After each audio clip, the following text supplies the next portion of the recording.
নমস্কার দর্শক বন্ধুরা, রিয়াজ কিচেনে সবাইকে স্বাগত জানাই। আজকে বানাবো সাদা আলুর তরকারি, কিন্তু ফুলকপি দিয়ে।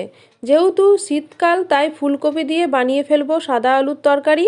এর জন্য প্রথমে যেগুলো লাগবে সেগুলো হলো, কড়াইয়ে সর্ষের তেল গরম করলাম, এরপর এর মধ্যে শুকনো লঙ্কা ফোড়ন দিলাম আর দিলাম কালো জিরে। এরপর দিয়ে দেবো কয়েকটা চেরা কাঁচা লঙ্কা। কাঁচা লঙ্কার পরিমাণ আপনারা কমও দিতে পারেন। অল্প একটু ভাজা ভাজা হলে এর মধ্যে আমি দিয়ে দেবো গ্রেট করে রাখা আদা। আদাটা দিয়ে দিলাম। এরপর 3টে টমেটো আমি টুকরো করে কেটে রেখেছিলাম, সেটা দিয়ে দিলাম। টমেটোটা দেবার পর হালকা একটু ভেজে নেব।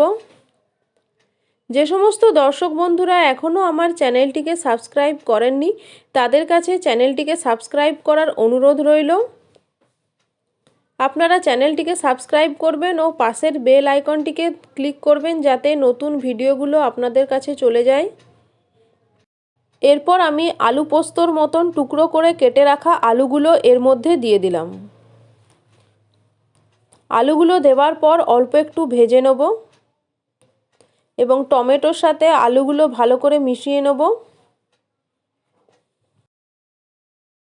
এই সাদা আলুর তরকারি গরম লুচির সাথে দারুণ জমে যাবে।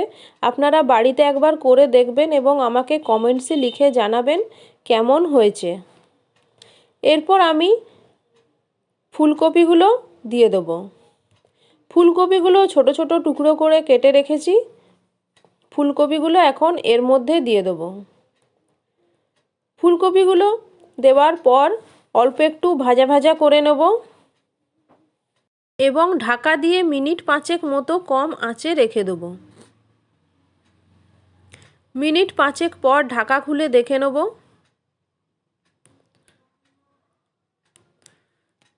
এরপর আমি এর মধ্যে দিয়ে দেব পরিমাণ মতো লবণ ও কাশ্মীরি লাল লঙ্কা গুঁড়ো।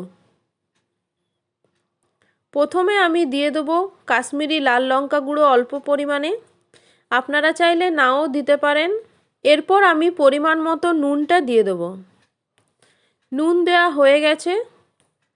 এরপর খুন্তি দিয়ে ভালো করে সমস্ত কিছু মিশিয়ে নেব।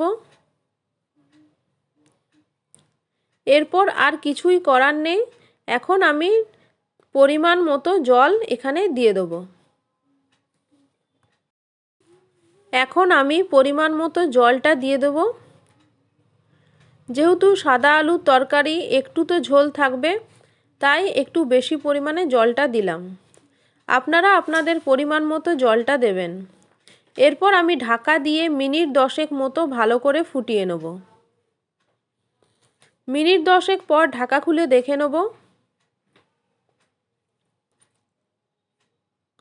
আলুর তরকারিটা একদম ঠিক পর্যায়ে আছে।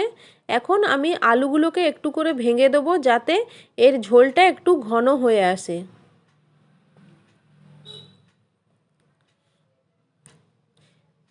এই রেসিপিটা অবশ্যই আপনারা বাড়িতে বানাবেন এবং আমাকে লিখে জানাবেন কেমন হয়েছে। এখন আমি এর মধ্যে কিছুটা ধনেপাতা কুচি ছড়িয়ে দেব, এতে এর স্বাদটা আরও ভালো হবে। তো রেডি হয়ে গেল ফুলকপি দিয়ে সাদা আলুর তরকারি। শীতের সকালে লুচির সাথে এই সাদা আলুর তরকারি দারুণ লাগবে। আপনারা এই রেসিপিটা তৈরি করবেন এবং সবার শেষে আমি দিয়ে দিলাম ভাজা মশলা। রেসিপিটা ভালো লাগলে একটা লাইক এবং বন্ধুদের মধ্যে শেয়ার করে দেবেন। চ্যানেলটিকে সাবস্ক্রাইব করতে ভুলবেন না। আবার অন্য একটা রেসিপি নিয়ে আপনাদের সামনে চলে আসব। আপনারা সবাই ভালো থাকবেন, সুস্থ থাকবেন, এই কামনাই করি।